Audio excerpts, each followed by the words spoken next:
Assalamualaikum warahmatullahi wabarakatuh. Anak-anak yang berada di rumah, hari ini kita belajar bahasa Indonesia tema 2 subtema 2 tentang cerita dongeng tentang pohon apel dan si cacing. Anak dapat menyimak materi tentang cerita dongeng ini lewat YouTube ini, atau anak-anak bisa membaca pada buku paket halaman 38. Silahkan dibuka dan dipelajari. Nah, untuk lebih jelasnya ikuti cerita yang Bapak sampaikan ini. Mari kita awali dulu pelajaran kita pada hari ini dengan bersama-sama membaca Bismillahirrahmanirrahim. Anak-anak yang berada di rumah, siap dan simak materinya. Pohon apel dan si cacing. Saat pagi buta ketika matahari belum menampakkan sinar kehangatannya, tampak seekor cacing berjalan-jalan di sela-sela akar pohon apel.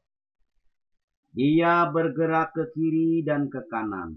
Berkali-kali kepalanya membentur akan pohon apel. Hal ini membuat pohon apel terbangun karena tidurnya terganggu dan tampak pikir panjang. Benda yang mengganggu akarnya dilempar jauh-jauh. Hus! Cacing terkejut karena tiba-tiba tubuhnya terlempar. Cacing merasa sakit akibat dilempar oleh pohon apel. Ia menemui pohon apel. "Mengapa kau melemparku? Lihat, badanku penuh luka dan rasanya sakit," katanya.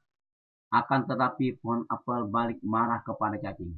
"Oh, jadi kamu yang susah mengganggu tidurku. Gara-gara kamu menabrak akar pohonku, aku jadi tidak bisa tidur. Pokoknya aku minta ganti rugi," kata cacing dengan garam. "Kamu yang salah. Kok malah ganti rugi? Aku yang seharusnya minta ganti rugi," teriak pohon apel. "Tidak bisa. Pokoknya aku akan menuntut keadilan," kata cacing. Saat itu seekor kupu-kupu melintas di depan mereka. "Selamat pagi, teman-teman. Ada apa ini? Pagi-pagi kok sudah ribut?" kupu-kupu berkata. Cacing lalu menceritakan kejadian yang mereka alami kepada kupu-kupu. "Oh, jadi seperti itu ceritanya," kata kupu-kupu. "Kalian tidak yang paling salah dan paling benar. Sebenarnya semua makhluk hidup di bumi ini saling membutuhkan. Jadi seharusnya kalian berteman dengan baik-baik dan tidak berselisih." "Bagaimana mungkin?" kata pohon apel. Lalu kupu-kupu menjelaskan. "Cacing tadi berjalan di sekitar akar-akar pohonmu. Sesungguhnya untuk mencari makan karena makanan cacing ada di dalam tanah." "Siapa suruh cacing tinggal di dalam tanah?" pohon apel masih protes. "Itu semua sudah diatur oleh Tuhan yang Maha Kuasa. Kamu seharusnya bersyukur, pohon apel. Cacing diberi tugas oleh Tuhan untuk menjaga kesuburan tanah. Bukankah kamu harus senang jika tanah subur? Karena pohonmu juga akan tumbuh subur." Pohon apel terdiam. "Lalu, apa manfaatnya?" tanya pohon apel. Sangat banyak. Bungamu merupakan sumber makanan bagi kupu-kupu, lebih dan binatang lain yang memakan madu. Daunmu yang kering juga dapat menyuburkan tanah sehingga cacing mendapatkan makanan." Pohon yang indah membuat udara tersesak sejuk. Buahmu dapat dinikmati banyak orang dan binatang pemakan buah. Pohon apel dan cacing terdiam. Jadi semua tumbuhan dan binatang itu bermanfaat ya, tanya cacing. Kupu-kupu tersenyum. Syukurlah kalau kamu sudah paham. Lebih baik sekarang kalian berdamai dan saling berbagi manfaat. Pohon apel dan cacing saling berpandangan. Mereka sadar bahwa mereka saling membutuhkan.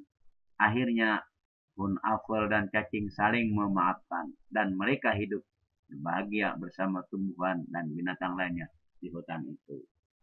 Nah, dari cerita ini anak-anak yang ada di rumah dapatlah disimpulkan apa pesan moral yang terdapat dalam dongeng si pohon apel dan si cacing. Pesan moralnya adalah kita harus saling menghargai sesama makhluk hidup. Tuhan menciptakan makhluk pasti ada tujuannya. Semua makhluk sama di mata Tuhan atau di mata Allah Subhanahu wa Ta'ala.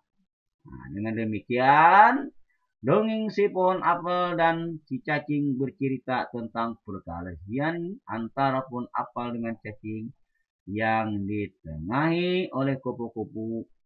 Pohon apel merasa dirinya lebih mulia daripada cacing. Cacing pun merasa dirinya lebih berguna daripada pohon apel. Ini sama-sama mengakui kehebatannya. Nah, karena itu dari cerita ini dapat disimpulkan anak-anak bahwa kita itu saling menghargai satu sama yang lain. Nah, demikian dulu cerita dongeng tentang si pohon apel dan si cacing pada kesempatan ini. Nanti kita akan lanjutkan lagi cerita-cerita dongeng lainnya. Nah, demikian mari kita tutup pelajaran kita pada hari ini dengan bersama-sama mengucapkan alhamdulillahirrahmanirrahim. Assalamualaikum warahmatullahi wabarakatuh.